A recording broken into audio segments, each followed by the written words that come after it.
how was the experience of doing these like open source and community events compared to like you were doing that for your job, but when you're starting something just out of the blue, quote unquote, like how was that experience? Like how did you make that work? Managing open source events is an entirely different animal than managing like a different event. Like generally,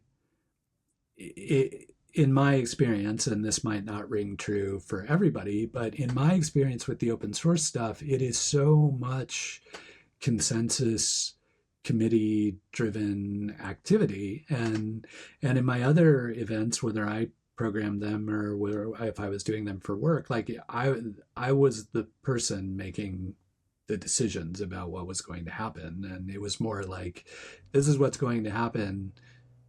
I hope you like it because that's what's going to happen. Whereas with the open source stuff, it was a lot more of, you know, convincing and arguing for perspectives and reasoning about why things could happen, but also compromising a lot. You know, there were things that only worked in open source. And to give the background of Open Source Bridge, so OSCON was in Portland, I don't know for how many years, but it became a regular thing that OSCON was always in Portland.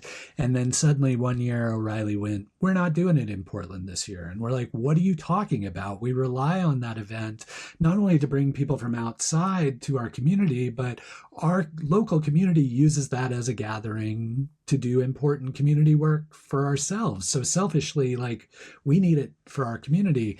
And they're like, yeah, sorry, we're not going to do Portland anymore. I think they probably did, you know, like San Francisco or a larger metropolitan area. And so a number of the folks in the community were like, well, we have to have an open source event. We can't go a summer without having a major open source event. And so that became the start of Open Source Bridge. And so I joined again to help stand it up, to provide, so I had the opportunity to provide some like early sponsorship for them, as well as being the kind of promotional lead in terms of getting the word out and all those kind of things, and then helped with the structure of the programming and how it was going to be run. But you know, there are things that I didn't understand about the community that if I'd tried to like force my opinion into that, it probably would have been, you know, a failure or would not have worked like I had expected. And so it was really nice to have people who were, you know, like there was a person who was deeply involved in the Postgres community there, a bunch of Rails people, some Python people, but people who were definitely immersed in the community dynamics of their particular open source pursuits. And they made some decisions about what needed to happen and how it needed to run that made it far more compelling and valuable to the open source community than perhaps the traditional way of running a quote unquote tech event might be. Did you ever get feedback from the people and communities how it made a difference for them that you put on these events?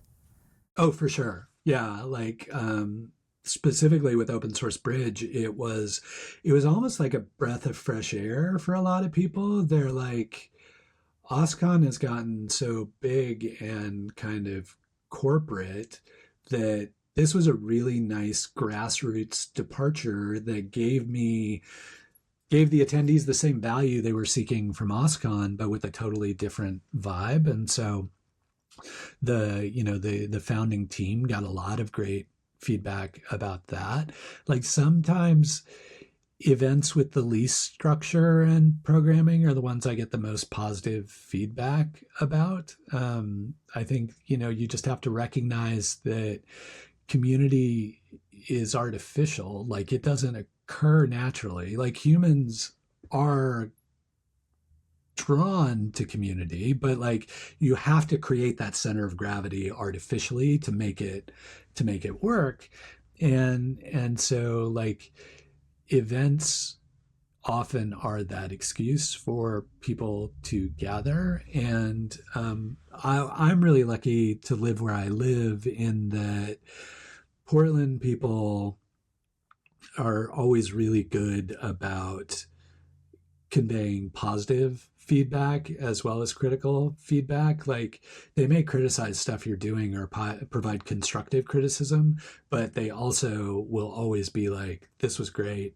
I love this about this. I can't believe you got this speaker to come. Like, you need to do this next year. Like, that level of feedback. They're always effusive about events that strike a chord with them. So yeah, that's part of the motivation to keep doing that work.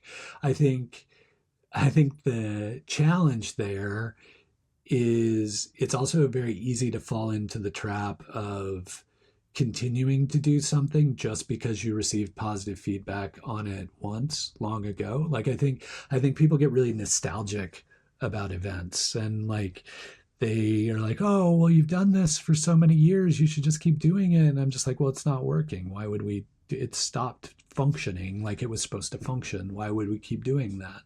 And but they just want it to happen because it's always happened, in their opinion.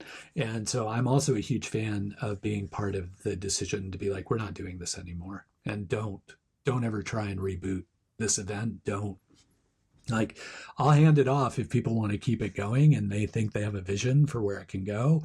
But I'm equally happy to say, this was fun. This was a moment in time, but we're done with that now. And we're not going to start doing that ever again.